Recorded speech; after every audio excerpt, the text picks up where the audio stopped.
माँ का प्यार। एक छोटे से गांव में किरण नाम का एक लड़का रहता था। बचपन में ही पिता की मृत्यु हो जाने के कारण परिवार की आर्थिक स्थिति बड़ी दयनीय थी। किरण की माँ कुछ पढ़ी लिखी जरूर थी, लेकिन उतनी पढ़ाई से नौकरी कहाँ मिलने वाली थी। इसलिए घर घर बर्तन मांजकर और सिलाई बुनाई का काम करके किसी तरह अपने बच्चे को पढ़ा लिखा रही थी। किरण स्वभाव से थोड़ा शर्मिला था और अक्सर चुपचाप बैठा रहता था। एक दिन जब वो स्कूल से लौटा तो उसके हाथ में एक लिफाफा था। उसने माँ को लिफाफा पकड़ाते हुए कहा, माँ, मास्टर साहब ने तुम्हारे लिए ये चिट्ठी भेजी है, जरा देखो तो इसमें क्या लिखा है।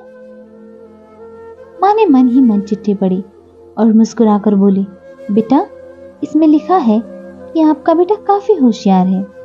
स्कूल के बाकी बच्चों की तुलना में इसका दिमाग बहुत तेज है और हमारे पास इसे पढ़ाने लायक शिक्षक नहीं है। इसलिए कल से आप इसे किसी और स्कूल में भेजें। ये बात सुनकर किरण स्कूल न जा सकने का दुख तो हुआ, पर साथ ही उसका मन आत्मविश्वास से भर गया कि वो कुछ खास है और उसकी बुद्धि तीव्र है। माँ ने उसका दाखिला एक अन्य स्कूल में करा दिया। समय बीतने लगा। किरण ने खूब मेहनत से पढ़ाई की। आगे चलकर उसने सिविल सर्विसेज परीक्षा भी पास की और आईएएस ऑफिसर बन गया। किरण की माँ अब बूढ़ी हो चुकी थी और कई दिनों से बीमार भी चल रही थी और एक दिन अचानक उनकी मृत्यु हो गई। किरण के लिए बहुत बड़ा आघात था। वो बिलख बिलख कर रो पड़ा। उसे समझ नहीं आ रहा था कि अब अपनी माँ के बिना वो कैसे जिएगा। रोते रोते ही उसने माँ की पुरानी अलमारी खोली और हाथ में उनकी माला, चश्मा और अन्य वस्तुएं लेकर चूमने लगा। उस अलमारी में किरण के पुराने खिलौने और बचपन के कपड़े तक संभाल कर रखे हुए थे। किरण एक एक कर सारी चीजें निकालने लगा और तभी उसकी नजर एक पुरानी चिट्ठी पर पड़ी।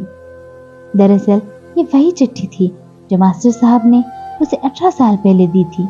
नम आंखों से किरण उसे पढ़ने लगा।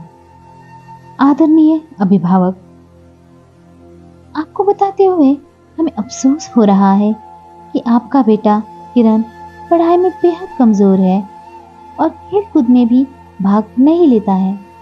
जान पड़ता है कि उम्र के हिसाब से किरण की बुद्धि विकसित नहीं हो पाई है। अंततः हम इसे अपने विद्यालय में पढ़ाने में असमर्थ है। आपसे निवेदन है कि किरण का दाखिला किसी मंदबुद्धि विद्यालय में कराए अथवा खुद घर पर रखकर इसे पढ़ाए। सादर, प्रिंसिपल। किरण जानता था कि भले अब उसकी माँ इस दुनिया में नहीं रही, पर वो जहाँ भी रहे उनकी ममता, उनका आशीर्वाद सदा उस पर बना रहेगा। आशा करती हूँ कि कहानी आपको पसंद आई होगी। अगर पसंद आई हो तो लाइक, शेयर और सब्सक्राइब करना ना भूलें। वीडियो देखने के लिए आपका बहुत बहुत धन्यवाद।